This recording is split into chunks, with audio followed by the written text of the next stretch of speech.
Okay, Bama fans. So before I even do or say anything, normally don't come on this late for the show. I know most of you guys are going to bed or getting ready to go to bed, but for those of you rocking with us right now on the live stream, thanks to all of you.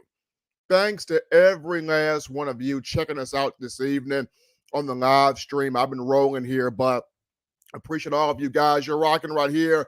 Hottest show on the streets here for your Bama football news. In my own words, yours truly, Stephen Smith of TDA here on a Wednesday, coming to you from the home location right here in Tuscaloosa. Once again, people, I thank you guys. Thank you guys for hanging strong with us, for your patience with us. I know normally, like I said, we don't come on this late, but been rolling here as of late. Happy to be on here with you, talking Crimson Tide football. Not going to hold you here long on the show. Just some thoughts here that I want to get off my chest here in terms of the show. As always, you hit that subscribe button, you tap that like button, give us a thumbs up here on the show. Hit that notification bell so that way you miss nothing in terms of your Crimson Tide football news, notes, and information here. We got Matthew Cherry poking a little fun at me. Hey, Steve, I'm surprised you were up this late. Isn't it past your bedtime? No, it's actually not, but appreciate you, Matthew, hanging here with us, hanging tough here. Appreciate you checking us out here on the show. Proud season writes in, LOL, I'm at Popeyes. So we got Prowse getting his late night Popeyes chicken there. And then we got Anitra who writes in, Roll Tide after dark, kind of like Pac-12 after dark, but we got Roll Tide Bama information after dark. Appreciate you guys getting your thoughts in here on the show. Now, Jay the GOAT writes in, late night, Steve, I dig it. So Jay the GOAT's digging it. So, hey, this might be something good here. Jay the GOAT's digging it. So appreciate Jay the GOAT getting in here on the show. Matthew Cherry writes back in, it's nothing but love over here. Absolutely, Matthew. Absolutely. Nothing but love on this side as well. But appreciate you guys getting your thoughts in, getting us going here on a Wednesday evening or Wednesday night, talking your Alabama football Crimson Tide. Got a few things to discuss right here. And so first and foremost, we're going to look at Alabama's running back room here. And that is, does the Crimson Tide have that deadly 1-2 punch at running back, that dangerous duo out of the backfield? And in the early years of Nick Saban, we saw this with, 2008 gave us Glenn Coffey, Mark Ingram. 2009, Mark Ingram, Trent Richardson, right? 2011 was Trent Richardson, Eddie Lacy. 2012, Eddie Lacy, TJ Yeldon. And then you had TJ Yeldon, Kenyon Drake. And then you had Derrick Henry and Kenyon Drake. And then after Henry and Drake, which was 2015, then Bama started to have that stable of backs where it was 3 to 4 guys sprinkled in there. So you look at this roster here. Does it have back at that deadly 1-2 punch? And I think it does. When you talk about Justice Haynes and Jam Miller, two guys that have a lot of potential, two guys that have a lot of playmaking ability, two guys that complement each other well, they play off each other well, they bounce off each other well.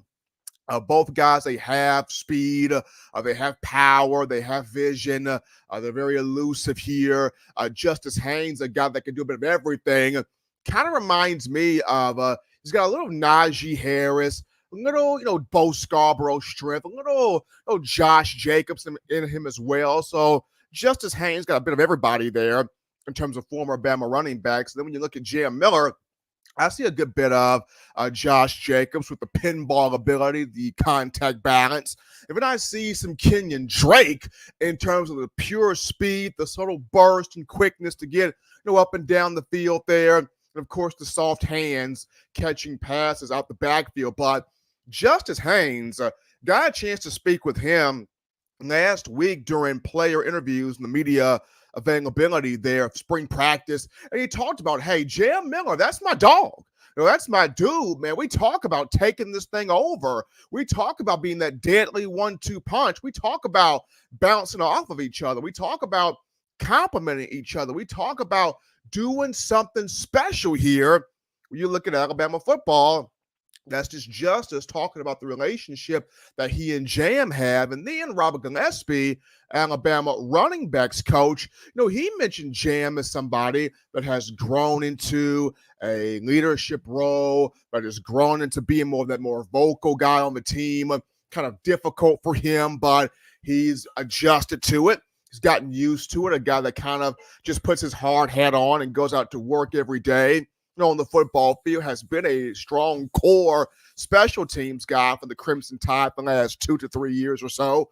So you got Jam has become more of a vocal guy. Justice Haynes, more so of a leader by example guy, but both guys play well off each other. And you got Richard Young in there as well, the 5-star from Florida, who came in the 2023 class with Justice Haynes, and he's going to be sprinkled into the mix there as well. You got Daniel Hill, the 4-star running back from Meridian, Mississippi, 6'1", 231 pounds. Robert Gillespie talked about he played Wildcat quarterback in high school, but very smart guy. He's caught on to the pass blocking scheme extremely well. He's caught on to the playbook, still learning some stuff, but he's catching on quickly. And, of course, Kevin Riley, the other 4-star running back by the way of Tuscaloosa County High School, he'll be in the summer. So Kevin Riley will get on campus in the summer. So right now you've got Justice Haynes, J.M. Miller, Richard Young, and then one of your 2 freshmen, that being Daniel Hill. But Justice and Jam, or as I like to call him, JJ, JJ has a chance to be that strong 1-2 punch there in the backfield where the Alabama running back room is concerned. I'm excited about it. It's going to be fun to watch both of these 2 guys go. And they both showed just last season what they could do and what they could provide. We saw with J.M. Miller, he did have 201 yards rushing, did have a touchdown. He also caught a pass, a wheel route from Jalen Milroe in the SEC championship game there against Georgia, showing the versatility. Justice Haynes had 268 yards rushing last year and 3 touchdowns, but he really started to get it going in the Rose Bowl against Michigan, and getting the offensive line to settle down, getting Jalen Milroe to settle down. Justice was ripping off chunk yardage plays, and for the life of us, we're wondering, why did Tommy Rees take him out the game? Or why did Tommy Rees take the ball out of his hands?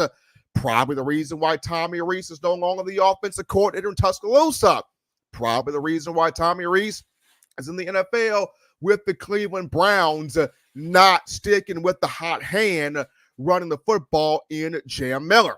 The reason why you got a brand new offensive coordinator in here and Nick Sheridan, or a brand new co-OC deal with Nick Sheridan, who will call the plays and coach the quarterbacks, but you also have Jamarcus Shepard, who will share in that responsibility as the co-OC. He'll also work with wide receivers. So I like what Justice Haynes brings, a former 5-star 2023 class from Buford High School. J.M. Miller in his junior season for the Crimson Tide, former 4-star in the 2022 class, by the way, of Tyler, Texas, a Tyler Legacy High School there. So fun to watch both of those running backs. Good to see what they're going to do here. I think Bama's got this 1-2 punch between Justice and Jam. But we're going to take a short break here, folks. I want to know what you think. Is this a deadly 1-2 combination in your mind? How much do you see Richard Young kind of sprinkled in here? I'm going to get your thoughts quickly right after this. But for right now, we're going to take a word from our partners, Alumni Hall in Tuscaloosa, Midtown Village.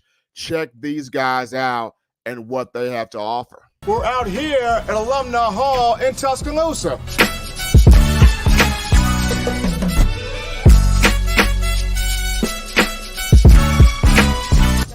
Oh, yeah, this. Oh, man. Gotta get this. Gotta get one of these right here. Can't rock that Bama without this shirt right here, fresh polo. You gotta also rock the all pink, like Kanye West right there. Keychains, gotta get you some keychains. University of Alabama keychains.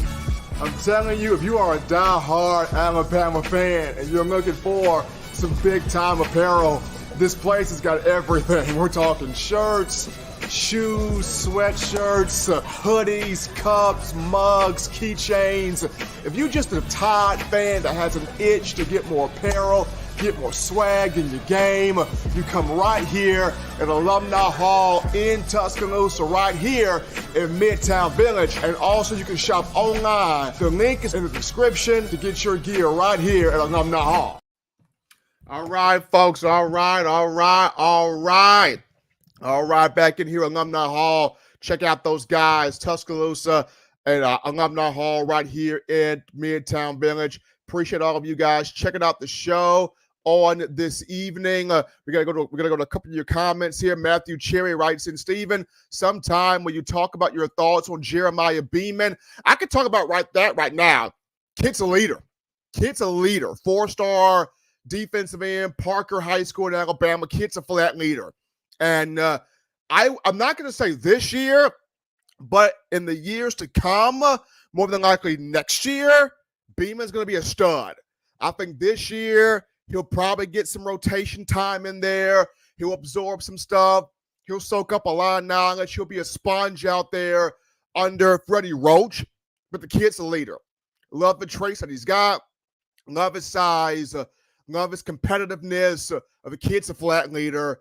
I can't wait to see what he becomes as he grows throughout this freshman campaign, starting off here in spring ball. But in terms of becoming a marquee impact player, I can see that, Matthew, a year down the road, right? A year down the road. But just on the onset, just on the surface, love the leadership, love the talent. He's got really good size. Love the potential of what we can see here out of Jeremiah Beaman. Bean Allen writes in, seemed like every natty we saw next year's running back, and it was unreal to think of the possibilities after seeing them play one game. Justice was just out against Michigan. I'm going to go back to this. Ben, you make a good point there, Ben.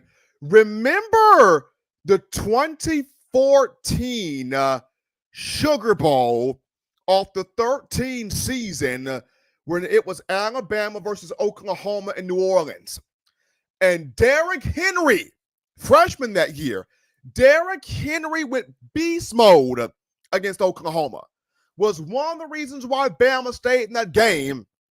And I felt like if Bama would have went to Derrick Henry more, that game could have probably been won, possibly. I kind of feel the same way with Justice Haynes going back to the Rose Bowl this past season. Justice kind of had that Derrick Henry effect where he came in, he was making holes where there were no holes there. He was plowing through Michigan's defense. The Wolverines were starting to get gassed. Haynes was getting 6 yards here, 7 yards there, 10 yards here. And Bama just literally took the ball out of his hands, which it shouldn't have done that. So I kind of liken it to the 2014 Sugar Bowl off the 13 season where Bama put Derrick Henry out there as a freshman, and he was ripping Oklahoma to shreds, just ripping them up. And yes, Bama lost the game 45-31, but you kind of felt like if you would have given Derrick the ball even more, what could have actually really truly happened? So you know me, right, seeing any Ingram in him, you could say possibly a little Mark Ingram and Justice Haynes, a little.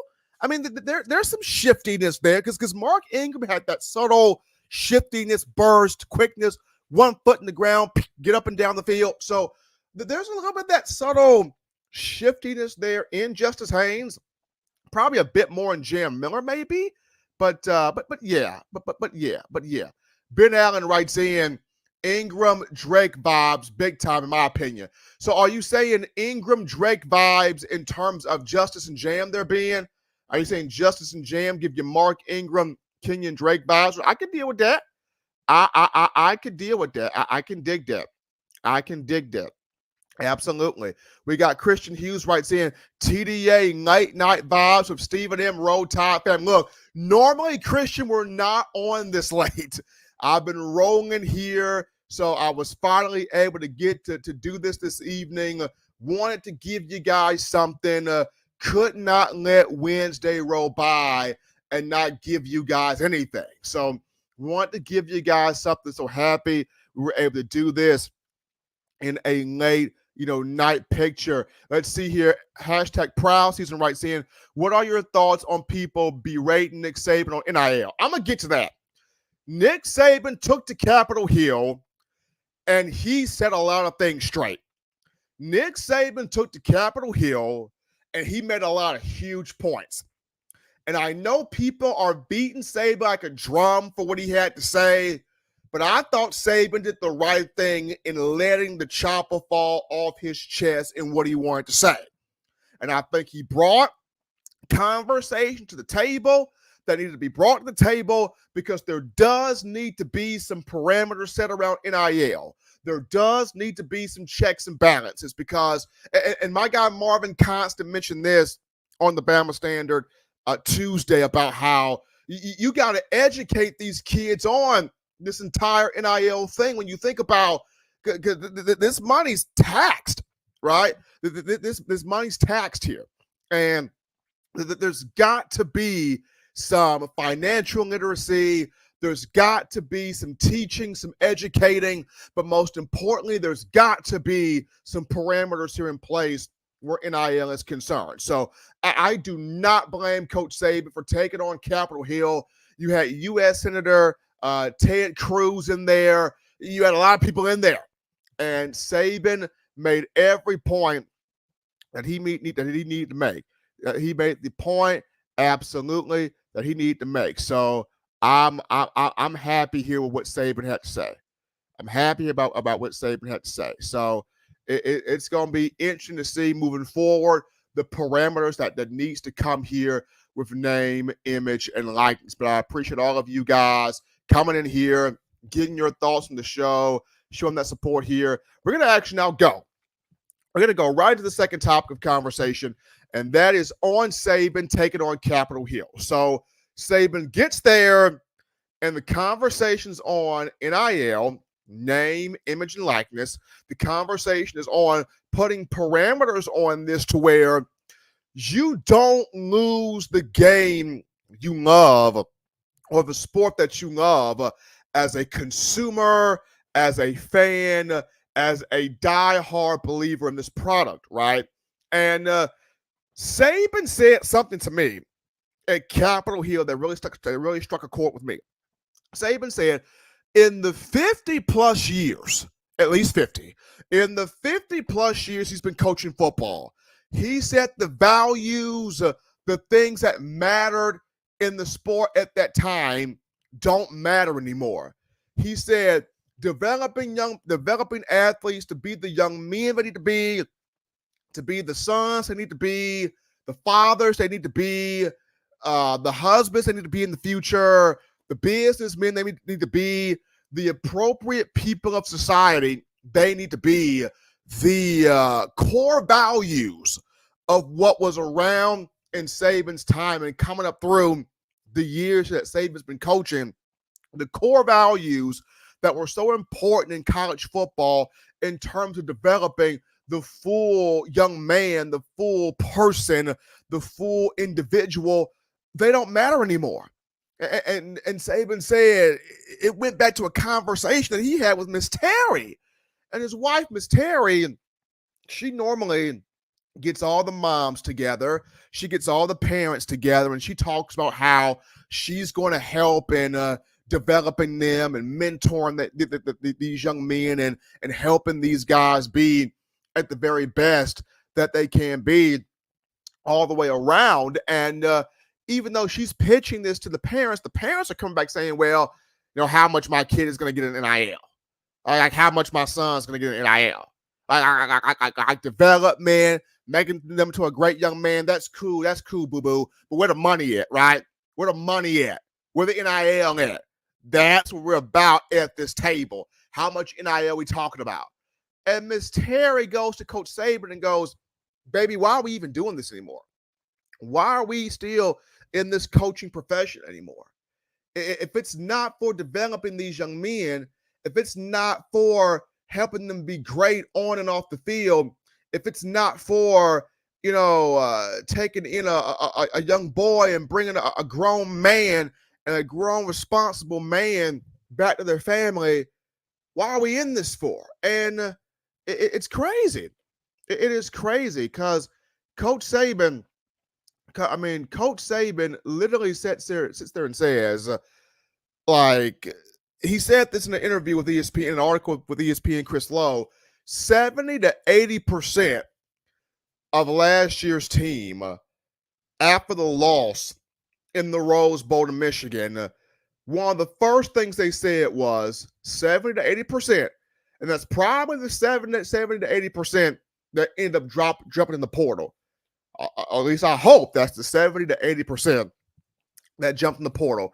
But those guys literally come and tell Nick Saban, the only reason I come back is if I'm getting an increase on NIL. And that's what they tell Coach Saban. The only way I come back is if I get an increase on NIL. Not the only way I come back is if I can help this team be better all the way around and win a championship.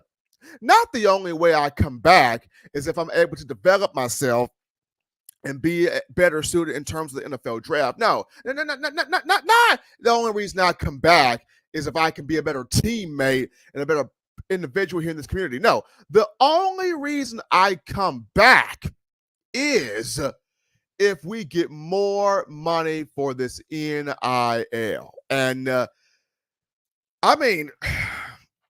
understand for a lot of people out there, it's, well, Steven, coaches can do whatever they want to.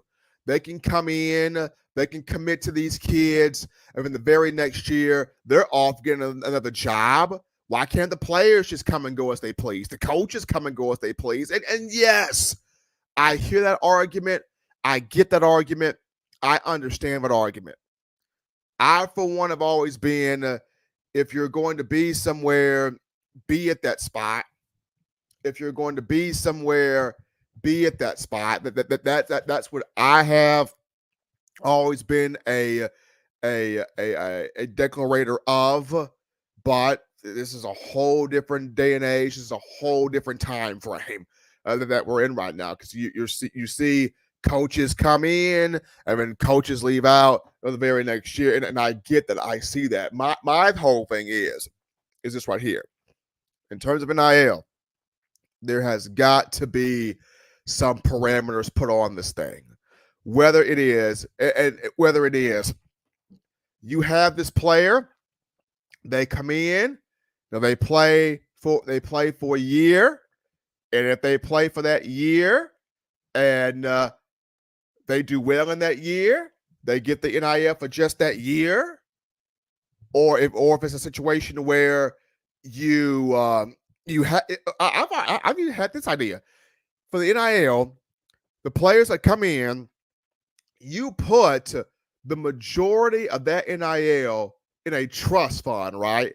You put the majority of that in a trust fund, and when that player is prepared to graduate, or if that player is prepared to go to the NFL draft, you give them the money then.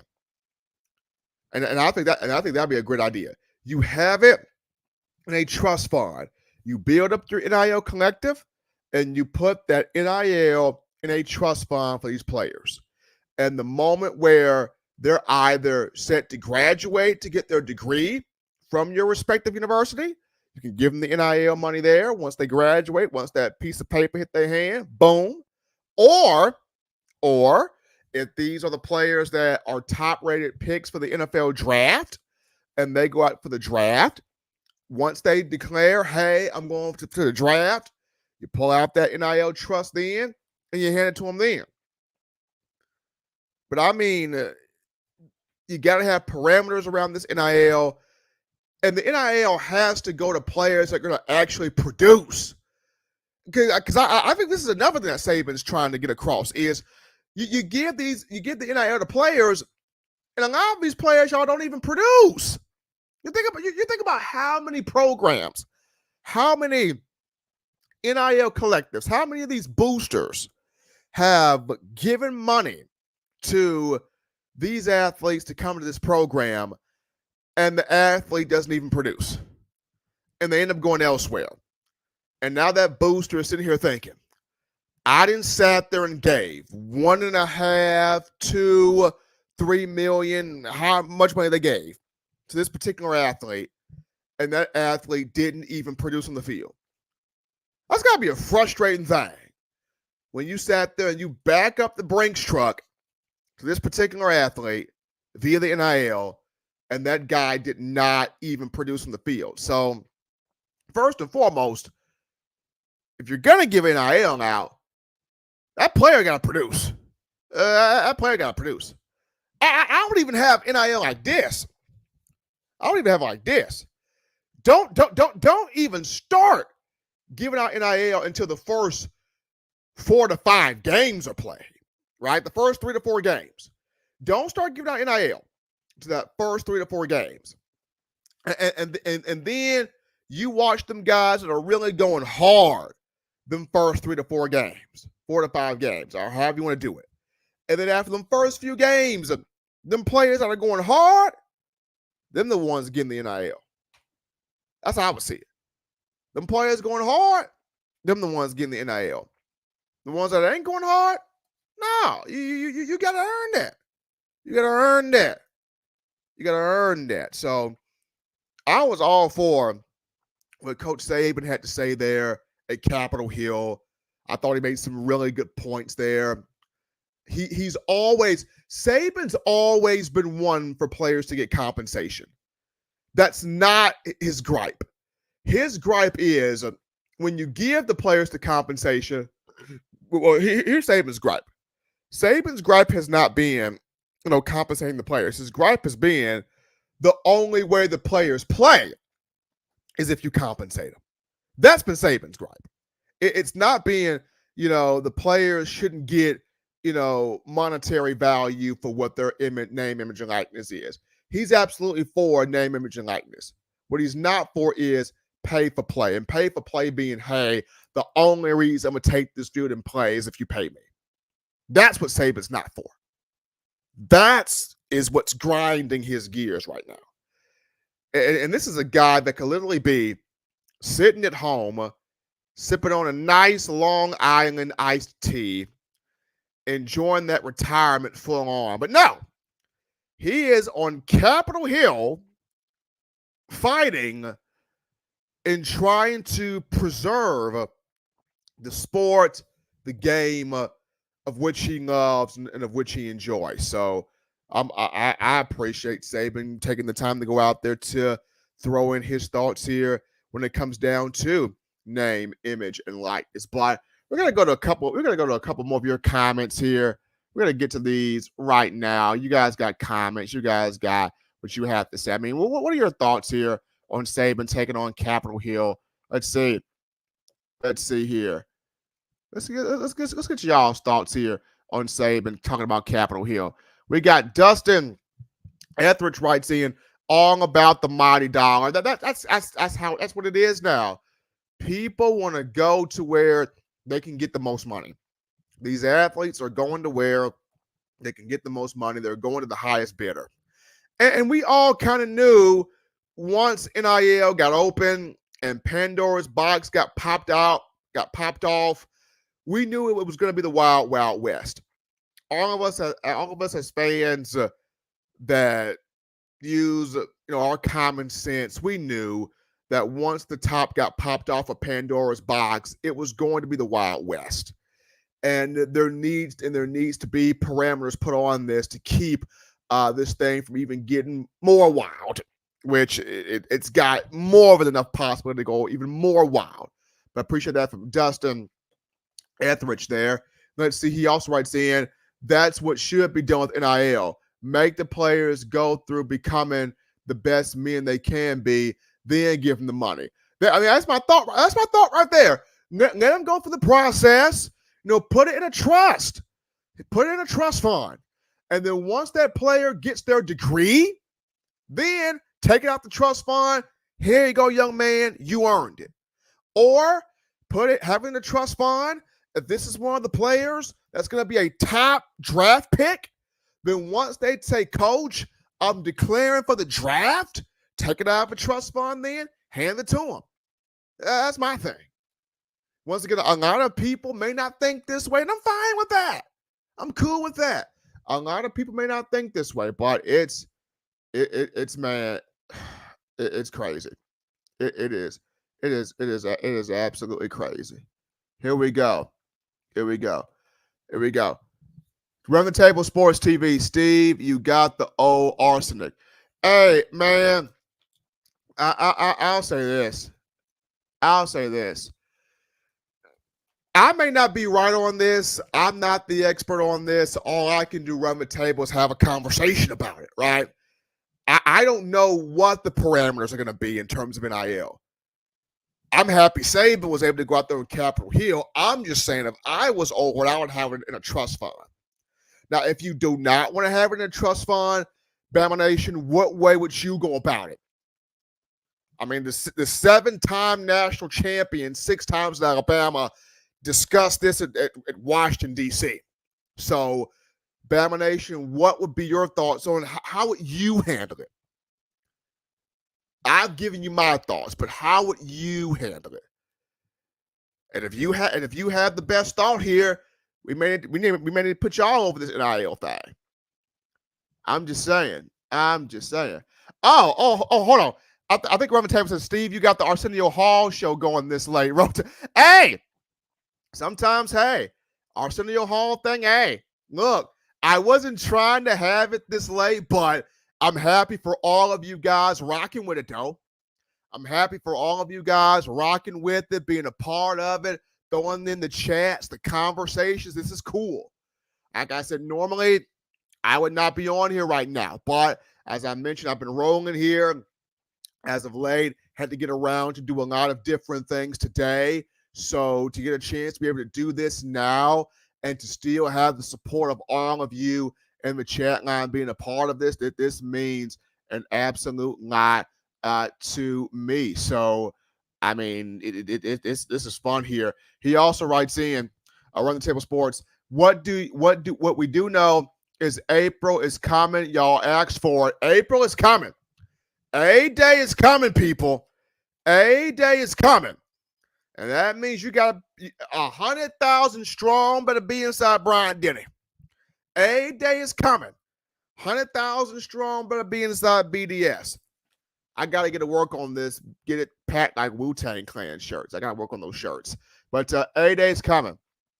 A day is coming. Here we go here. Christian Hughes writes in, I think it was a good point that Coach Saban brought up, and I also agree with you, Stephen M. NIL deals should be earned and not just given to these young men like Halloween candy. NIL should be earned. Like I said, let them go through that process. Let them be vetted into it. Put it in a trust there. Absolutely. Absolutely. Hashtag Proud Season writes in, NIL should be based off endorsements, not these collectives that don't pay for play. Proud, good point there. Based off endorsements. Now, if Sleep Number came to me and said, Steven, we'll give you an NIL, you endorse our Sleep Numbers. That's fine. If it's Sleep Number, McDonald's, Burger King, Taco Casa, Nike, if marquee endorsement deals came, that's different. You can do NIL off that. Like, those are marquee endorsement deals. That's different, right? But just this whole collective thing here, that's the parameters got to do this. That's the parameters got to do it. That's what the parameters got to be about this. So let's see here. Matthew Cherry. So Matthew writes in, the players shouldn't be able to touch their NIL money until they graduate or go into the NFL. And if they decide to transfer, NIL funds should be returned to sender. Matthew, that was my thought. Matthew, you're thinking along the same line as me. That was my thought. That was my thought there. It should be put into a trust to where they don't get it until they graduate or until they declare for the draft. And then as far as if they transfer, the funds should be returned. If they transfer, they should be able to, they have to pay some of that back. They have to pay some of that back if they transfer. Now you have some people out there that feel like, okay, you have some people out there that feel like, okay, if they play for a year, then they earned it for a year. And if they transfer elsewhere, then they shouldn't have to pay that back because they played for a year, they earned it for a year. It's just wild. It's just wild, man. But Matthew, I do agree with your point there. So let's go here. Todd writes in, always tune in to you, Stephen M. Appreciate that, Todd. Absolutely. Samuel Crenshaw writes in, roll, Todd, roll. Let's go. Greetings from Birmingham. We got Birmingham in the house. Absolutely. We got BT in a days. Make players have a security deposit. There's a thought. Security deposit. There's a thought. So would that be like taking out an insurance on the players there, BT in a days? Would that be like taking out insurance on the players? Definitely get back with me on that. Ben Allen writes in, the universities should get a piece, and we're talking about buyouts for college kids. Man, look, y'all. I mean, I'm telling you, it's the Wild West. I'm telling you. You either got to get parameters on this stuff, or it's going to be the Wild West, point blank, period. Got to get parameters on this stuff. But appreciate all of you guys getting your thoughts in, NIL, Saban on Capitol Hill, talking about it.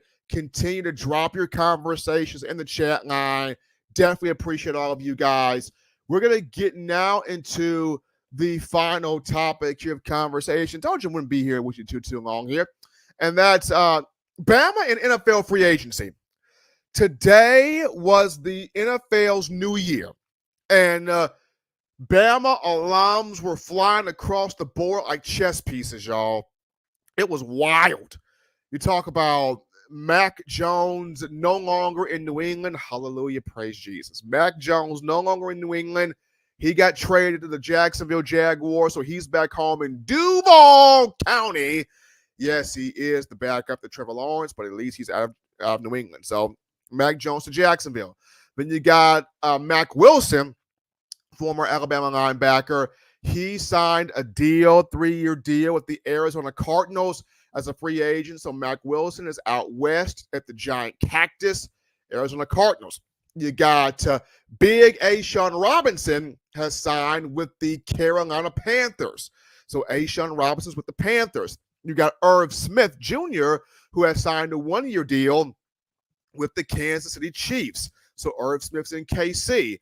Then you got Xavier McKinney and Josh Jacobs. They're both doing the Lambeau Leap with the Cheeseheads. They got signed to Green Bay. So that's McKinney, Josh Jacobs there with Green Bay. Then you move down to Anthony Jennings, who just signed a 3-year deal today to remain with the New England Patriots. So Anthony Jennings there signed a 3-year deal to remain with New England. Then you got Landon L.D. Dickerson, who got paid by the Eagles, 4 years, $87 million deal, making $21 million a year, the highest paid offensive guard in the NFL. There's Landon Dickerson for you. The Carolina Panthers, they moved on from Bradley Bozeman today. So he's been released there. Hopefully Bozeman can find him a new spot there, a new team in the NFL. The Tennessee Titans have pushed out the money to Calvin Ridley. So Ridley is now with the Tennessee Titans. Derrick King Henry is now with the Baltimore Ravens on a 2-year deal. So King Henry's with the Ravens. You've got Raekwon Davis, who's now with the Indianapolis Colts on a 2-year deal. Former Bama defensive lineman Raekwon Davis. You got Ronnie Harrison, who signed a 1-year deal to remain with the Colts. So that's Ronnie Harrison. So that's several guys there just literally getting deals done right there. You got also Jerry Jeudy, who's back with Amari Cooper. So he's with Amari Cooper with the Cleveland Browns. So Jerry Jeudy from South Florida, who grew up a huge fan of Amari Cooper.